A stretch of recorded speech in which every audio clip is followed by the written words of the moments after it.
नमस्कार, मैं हूं श्रेया और आप देख रहे हैं द न्यूज पोस्ट। दिल्ली के श्रद्धा वालकर हत्याकांड की जांच की आंच अभी कम भी नहीं हुई थी कि साहिबगंज में भी मानवता को शर्मसार करने वाली दर्दनाक घटना सामने आई है।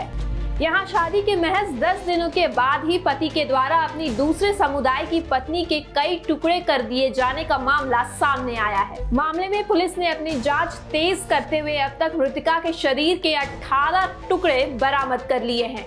वहीं लापता सिर की सरगर्मी से तलाश जारी है। क्या है पूरा मामला, चलिए सिलसिलेवार तरीके से समझते हैं। शनिवार की शाम को बोरियो संताली के आंगनबाड़ी के पास एक बोरे में शव होने की सूचना बोरियो थाना पुलिस को मिली। उसके बाद पुलिस ने वहां से एक बोरे में टुकड़ों में काट कर रखा गया रूबिका का शव बरामद किया। हालांकि उसमें सिर गायब था। जांच के क्रम में दबोचे गए दिलदार ने शव की पहचान अपनी पत्नी रूबिका के रूप में की। इधर घटना की जानकारी मिलते ही शनिवार की देर शाम जिले के एसपी अनुरंजन भी घटनास्थल पर पहुंचे। शनिवार की सुबह संताल परगना के डीआईजी सुदर्शन मंडल भी घटनास्थल पहुंचे। डीआईजी ने एसपी के साथ घटनास्थल पर पहुंचकर वहां का मुआयना किया। वहीं घटना की पूरी जानकारी मिलते ही रूबिका का पूरा परिवार शनिवार की सुबह से ही बोरियो थाना में बैठा है। पुलिस ने अपनी जांच का दायरा बढ़ाते हुए आरोपी पति दिलदार और उसके परिवार के कई सदस्यों को हिरासत में लिया है, जिनसे लगातार पूछताछ जारी है। शनिवार की सुबह पुलिस बोरियो मोमिन टोला स्थित आरोपी पति के घर की तलाशी लेते हुए घर को सील कर दिया। तलाशी के दौरान घर से कई सामान बरामद किए गए हैं। इन लोगों ने साजिश के तहत उसकी हत्या कर ली और लाश को टुकड़े करके आंगनबाड़ी से थाना से वहाँ पर। अब तक कितने का इन्वॉल्वमेंट है कि नहीं? इसका किसका इन्वॉल्वमेंट? न, इसमें तो अनुसंधान में पति का भी इन्वॉल्वमेंट है ही है, सभी लोगों का इन्वॉल्वमेंट है, तो अभी अनुसंधान किया जा रहा है। सर, कितने टुकड़े अभी तक बरामद की गई है? सर, बरामदगी के लिए हम लोगों ने संख्या तो नहीं बता सकते हैं, तो उसमें हम लोगों ने इसको पोस्टमार्टम के लिए भेजा है डॉक्टर को अनुसार।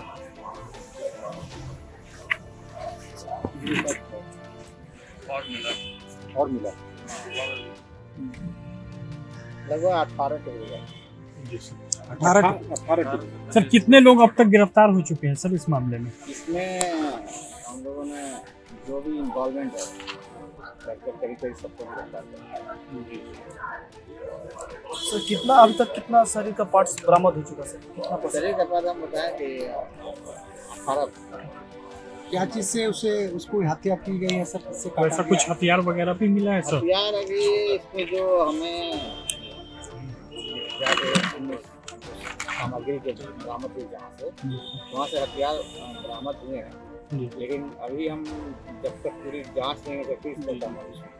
हालांकि हत्या के ठोस कारण का पता नहीं चल पाया, लेकिन कहा जा रहा है कि पारिवारिक विवाद में रूबिका की हत्या कर दी गई है।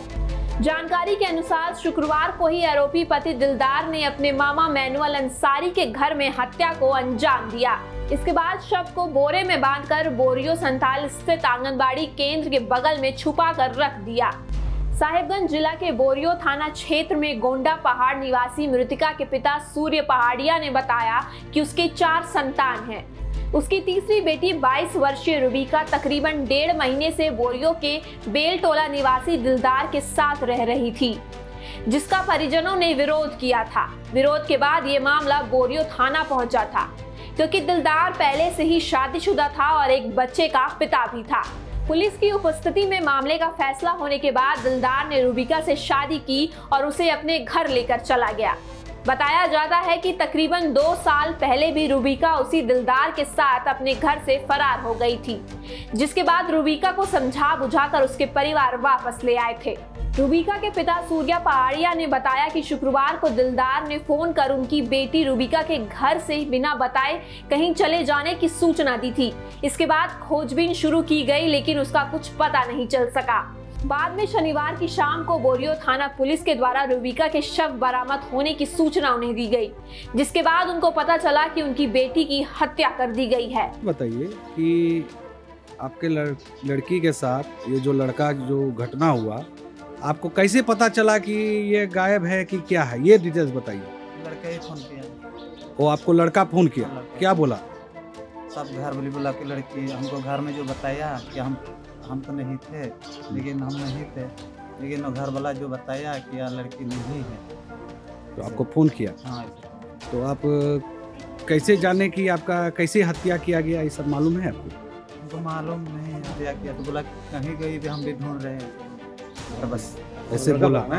लड़का ही आपको सूचना दिया? उसका भाई भी, छोटा भाई भी, यार उसका बहन है ना, के पता नहीं, आपको फोन करके सूचना दिया? हाँ, सूचना दिया। अच्छा, कितना दिन से यहाँ रह रही थी आपकी लड़की? 1.5 महीना। 1.5 महीना से यहीं रह रही थी, यही ना? हाँ। ये लड़का शादी किया था से? शादी किया था। उन्होंने कहा कि इस घटना के बाद से वो लोग काफी सख्ते में हैं। पूरा परिवार गम के माहौल में है और चाहते हैं कि उनकी बेटी के हत्यारे को फांसी की सजा मिले। बता दें कि पति अल्पसंख्यक समुदाय का है और मृतका पत्नी पहाड़िया जनजाति की। पहाड़िया झारखंड की उन विशेष जनजाति में शामिल है जिनका सरकार विशेष ध्यान रखती है। इनकी भाषा, बोली और रहन सहन सभी अलग होते हैं। ये बाहरी लोगों से ज्यादा घुलते मिलते नहीं हैं। लगातार प्रशासन इन पर ध्यान देती रहती है क्योंकि ये एक ऐसी जनजाति है जो कहीं कहीं ही वास करती है। ऐसे में झारखंड में रहने वाली पहाड़िया जनजाति के प्रत्येक लोगों का डेटा सरकार और प्रशासन के पास जरूर होता है। ऐसे में बड़ा सवाल है कि लगातार प्रशासन की देखरेख में रहने वाली इस जनजाति की महिला का इतना निर्मम तरीके से हत्या कर दिया गया और प्रशासन को इसकी सुध भी नहीं लगी। क्या प्रशासन अपना काम सही से कर रहा था? ऐसे कई सवाल उठ रहे हैं, मगर इसके साथ ही एक और सवाल उठ रहा है जो काफी गंभीर है। ये सवाल है लव जिहाद का। लव जिहाद का शक इसलिए उठ रहा है क्योंकि आरोपी पति अल्पसंख्यक समुदाय से आता है और इससे पहले भी राजमहल क्षेत्र में लगातार ऐसे मामले उठते रहे हैं। वहां के विधायक भी लगातार इलाके में लव जिहाद की बात करते आए हैं। आरोप लगाया जाता है कि दुमका और साहिबगंज के इलाकों में बांग्लादेशी और पीएफआई द्वारा जबरन आदिवासी लड़कियों को प्रेम जाल में फंसाया जा रहा है। दुमका में पहले भी आदिवासी लड़कियों के खिलाफ ऐसे मामले सामने आते रहे हैं जहां मुस्लिम युवकों के द्वारा प्रेम जाल में फंसाने का मामला सामने आता है। ऐसे में जब लड़कियां उन लड़कों का विरोध करती हैं तो उन्हें जान से मार दी जाने की धमकी दी जाती है। इस मामले में भी ऐसे ही साजिश होने की बात कही जा रही है। मामला लव जिहाद का हो या फिर कुछ और, मगर जिस तरीके से महिला के टुकड़े कर उसे मारा गया है, इससे साफ है कि आरोपियों के बीच पुलिस का कोई भय नहीं है। लगातार ऐसे मामले सामने आ रहे हैं और पुलिस हाथ पर हाथ धरे बैठी हुई है। अगर ऐसे ही चलता रहा तो ना जाने कितनी और लड़कियां और महिलाएं ऐसी हैवानियत का शिकार बनेंगी। ऐसे ही तमाम खबरों के लिए आप बने रहिए द न्यूज़ पोस्ट के साथ।